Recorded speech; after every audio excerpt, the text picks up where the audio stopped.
कफि आलु बिदिनो फान्थाव सबाय बिमा दा गायनानै दङ गासिबो मोसौ मोसा गैया नालाय बेफोरनि थाखाय गैया नालाय बिदिनो रयनाफोरजों जावफ्लेबायो बोराया दा बेफोरनि थाखायनो दा मोनबाय बेफोरखौ साबायखर आरो जों दा गोजोनबाय गोजोननाय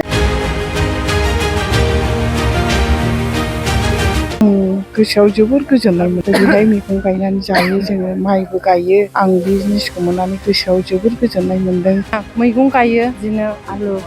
माइ गायो गय बागानबो दं बेयाव दै सारनो मोजां जाबाय आरो सुबिदा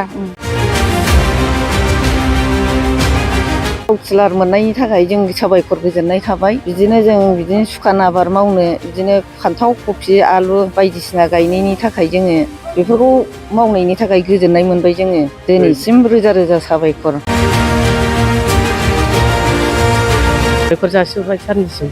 बिटिआर सोरखारनिसिम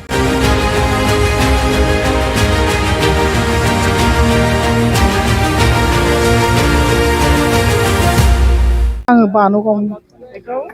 बिटिआर सरकारनि अननायाव जे ट्रेक्टर मोनदों माबायदि मोनदों आं गोसोआव जोबोर गोजोननाय मोनदों आबाद मावो ना मावो जोंना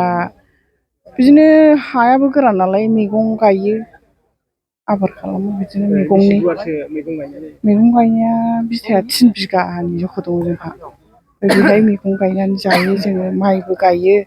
आं बे जिनिसखौ मोननानै गोसोआव जोबोर गोजोननाय मोनदों ओमफ्राय जोंहा खेथि बिदिनो आबाद मावनानैसो जाखायो आरो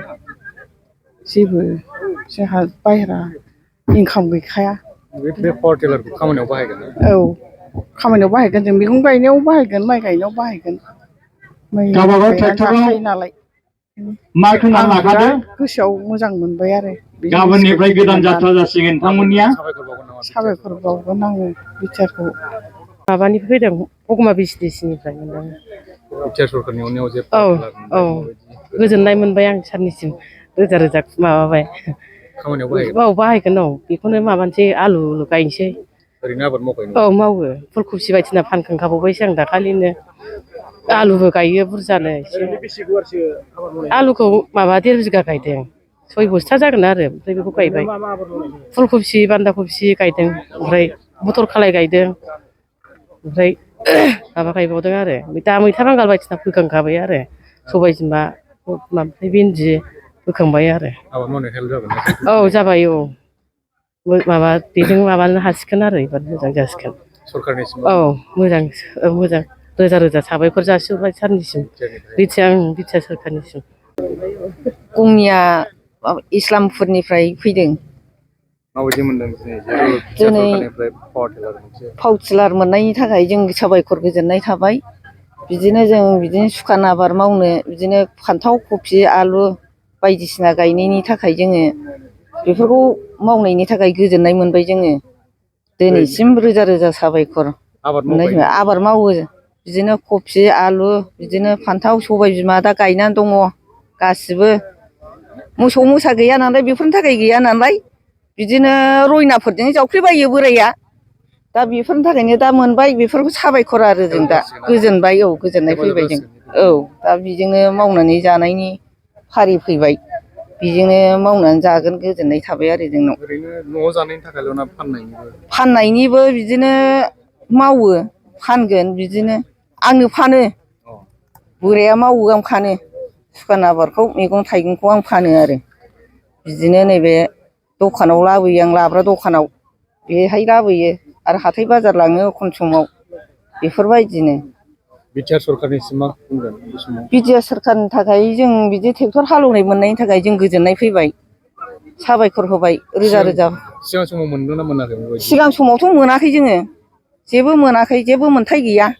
दा मोनबाय जों गोजोननाय थाबाय बेफोरबायदिजोंनो दा मावनानै जानोसै आरो जों माबानानै गोजोननाय थाबाय दे जों बे सारनि अननायाव जोङो बेखौ मोनबाय जों गोजोननाय मोनबाय आरो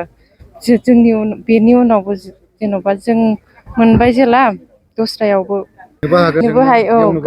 गायनो खामानियाव बाहायगोन जोंहा हा दंखायो नालाय जोंहा मैगं गायो बिदिनो आलु माइ गायो गय बागानबो दं बेयाव दै सारनो मोजां जाबाय आरो दा सुबिदा ओमफ्राय Good news for everyone. For the academic year 2024-2025, admissions to playgroup, nursery, LKG and UKG are underway at Vidyavili Kids School in Habubari, Kokrajhar. This Vidyavili Kids School has many facilities for students like smart class and daycare, indoor, outdoor game, art and craft workshop, playful learning, environment and dance room, modern teaching aids, audio-visual room, good teachers, student one-on-one training on one language and speech development, experienced teachers, green knowledge. Why are you waiting for the admission? Call 6900 304050 for more details.